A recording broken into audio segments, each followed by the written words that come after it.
So Myrmonden here, welcome to my review of Sword Oratoria episode 6.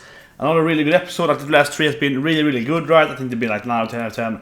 It's another very good episode. It has some good action in the beginning, then we call it some comedy in the middle, right?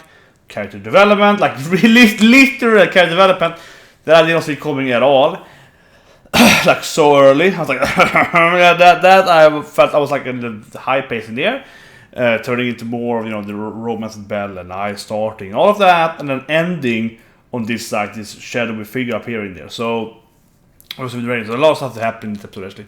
Probably the most intense episode I think. And really well balanced too, because I mean in the beginning we have like 7 or 8 minutes minus opening, so 7 minutes or so then of action, right? It's pure action, and they do action really good in the anime. So first we have that, and then we have this, like progressing of the storyline, right? Progressing of the characters. And some comedy in the bits. Just really good anime. I think this is best episode. Easily best. This anime. Yeah, it's really good. I mean, first of all, we have the action. That obviously kind of like whatever. But it's actually the best, I think. Second best, probably, I think. Anime so far. It has some good seeds. The one thing I would say, though, if I'm nitpicking here, is that it's a blood on the eye thing, right? Bleeding on the eye thing. While it looks cool, they have done that. They have done that like, I don't know, like 4 or 5 times. I feel like they do it every time it dies. She gets injured, so it's like bleeding or one of the eyes, yeah. so as soon as I was doing what she was like, okay, yeah, that I've seen before. Okay, they love that part. They love that part, the bleeding of the eye. That's what they do. But they get the sword, and I was surprised first. I was worrying about it in my reaction. I was like, what? The sword? Also did summon the sword? It looks like, let's pick my weapon up.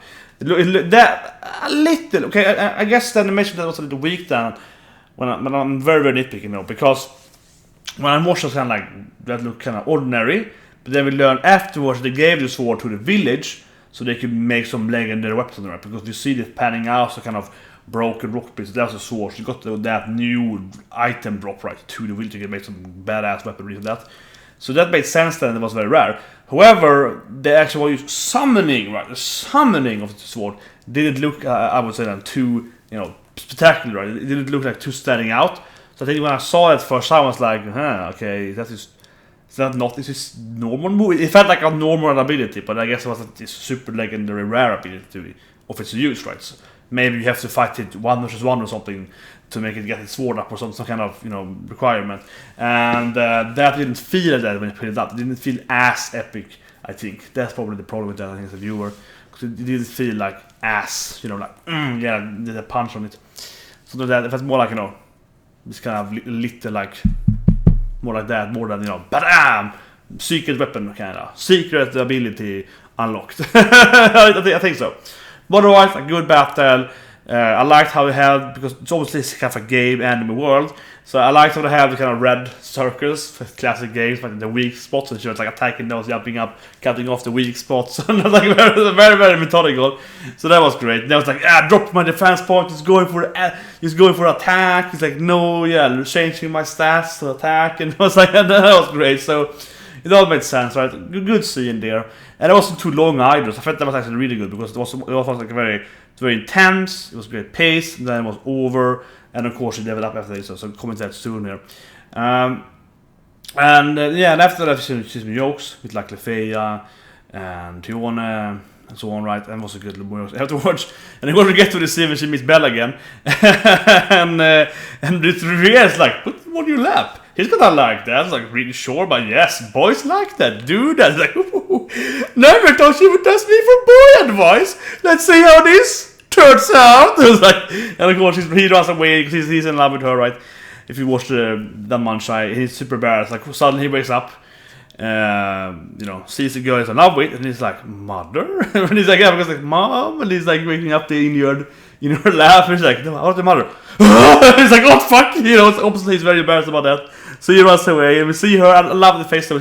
She was doing this kind of weird, like very good drawn there, because she had like a mix of like embarrassment, anger, and kind of like a little like disappointment, but like anger, like this kind of smug, a little like It was very weird that they managed to have like 4 or 5 different emotions on that drawing there. She was like looking at her and like, and it was like on the same time she was very red in her face. So they managed to give several emotions. They were very good, I think, actually. off the half point there. That was really good. And of course, she gets back in river. Use picks on her. Oh, you made it on the way again. No, fun. That was great. And after that, of course, we get to level thing. I mentioned again. The level thing, to me, felt a little rushed though. I was very surprised when I saw it in live. I was surprised when I saw it. I didn't think it would happen this early. It felt more like she had to go some, growing in her more like romantic love, or more like not necessarily being in love with someone, but more that it's like she is really good physically, but she needed someone to push her.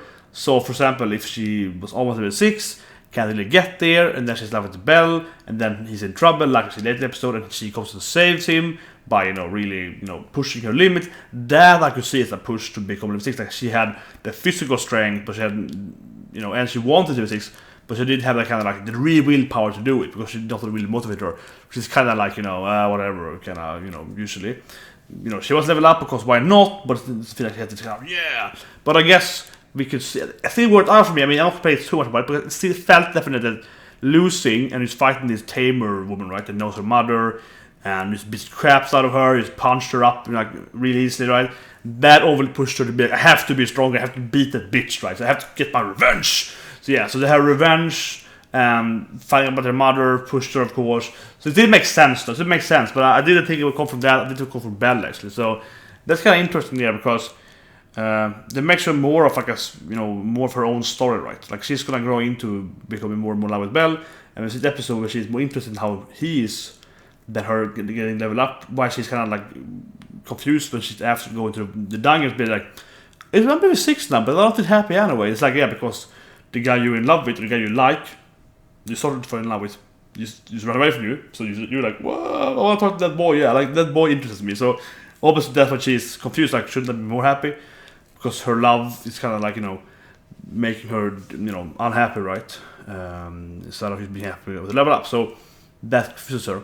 So that's good though. But it's very interesting how they did that, because I thought it would be more about love, but they actually made it more about her as a character herself than just being, revenge more than love, though, which is interesting. I feel, at least. And then, of course, there is this definitely mystery about her parents, and it seems that everyone knows them pretty much, right? Like, Rivera definitely seems to know her mother. She's an elf, which is probably how it's old. But everyone else as well. That's the captain, that is like a really tiny ship again, but he's probably super old as well. He looks young. And of course, Loki and so on. Maybe her mother was actually probably in Loki family, right? That would probably make sense if she died somewhere in some dungeon, right? Doing some Loki mission, probably. So yeah, so they're like, oh, her mother? Yeah, so they're all like, those all level 6, because they all reacted, because they're all old, right? Even one of them looks really young, but it should be shonen, right? So they were like, oh, no, not her mother. This isn't good. And of course, the ending is that Cloaked, which I think is a woman probably, she is, I have a quest for you, Ai-san. And it's like, and they're like, oh shit, this isn't good, because someone probably, murdered her parents, right? But betrayed them, murdered them. And they probably Rhaenys then, or probably this guy then, or her, whatever. It's a kind of band of these people, right? And then obviously they figure out that shit, we have to tell her, like, they're probably thinking that we have to tell her some of the truth about her mother, so she doesn't get tricked by, whatever, Rhaenys or something. And it's like, oh, she tricked already, because you didn't tell her fast enough, she left already. So that's, classic there. So that's probably what happened. They probably know that it's very dangerous for the evil guys to know that she's Arya's daughter, probably, because she was like super talented, and then they killed her for some reason, probably. And they're like, probably should tell her that it's time now. She's level 6, and she met the evil people. Okay, it's time. And it's like, oh shit, she had left. Probably, right? I think that's pretty obvious. Last thing, the belting. The belting! I was just like, what? Suddenly, because we know she's in love with the Dancho, and she's like, well, and I was weird to know the characters were like, oh, that's convenient that you have your own sex slave, pretty much. And he was like, what should I do? I was like, she won't leave me alone, I must well abuse her. I was like, yeah, get here, bitch. Oh, that scene was weird. I mean, they always joke about that.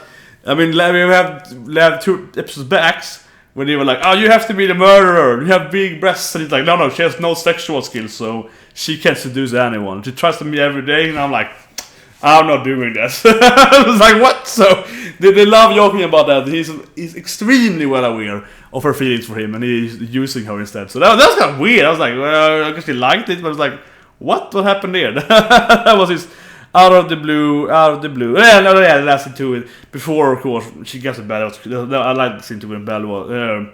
But I learns Belle's name, and she's like, Belle is her name? And we see Elaine at the guild girl. She's like, yeah, can you go help him? Yes! I was like, that was nice too. So obviously she has more interest in him and getting level up suddenly. But of course, I, this kind of character that never had the interest, that is getting stronger, right? So suddenly it's like, I am strong now. Huh. What should I do now with my life? I think that's kind of thing that's too, right? She's like, I'm max level now. What should I do now? Maybe find a boyfriend? I guess. Yeah, it could be something to try out, Never done that before. I think that's kind of her thing, right? She's like, I have no goal now. That's not the thing, right? Yeah. Anyway, I think it was a really, really good episode. It had both action, both good drama, character development, later character development, right? Level 6 suddenly. Definitely kind of quickly though. One thing though, I'll say, the only really issue I have with this episode is that she gets level 6. And I guess that's like max level or something, or maybe you can go higher, but overall it's 6-2, so it tends to be really hard into 70s, like you have to do that 10, 20 or something. So I guess the 66 is a very high level, but we don't learn anything new about it. So she's like, yeah, you have better stats now. Because when Belle leveled up, it was like, yeah, you can learn like this fireball now. You have this like Argonauts, because you can level fast or something. So that was pretty cool. But when she leveled up, it was like, she's murdered all these guys down really easily, of course, she's very strong. But I wish to have spent like 1 minute to just talking. Loki's like, oh yeah, so you can learn this skill now, like this wind skill, or you can learn this like weapon skill, you can summon weapons. So I don't know, but like something. They're just like, oh, you're level 6 now, cool. There's like nothing more, so we didn't actually know what she gained from leveling up. So just becoming physically stronger, right? So that felt a little weird. I wish they had spent at least 1 minute or two just saying that, oh, you have these abilities. She likely will have the abilities later on, right? Some wind-based ability, some wind blade ability probably coming in the next big battle, probably. But it felt kind of weird they didn't mention the name of it. Oh, you can pick one of the skills, something, right? Something like that. And that's all for me. See you next week. Have a great day.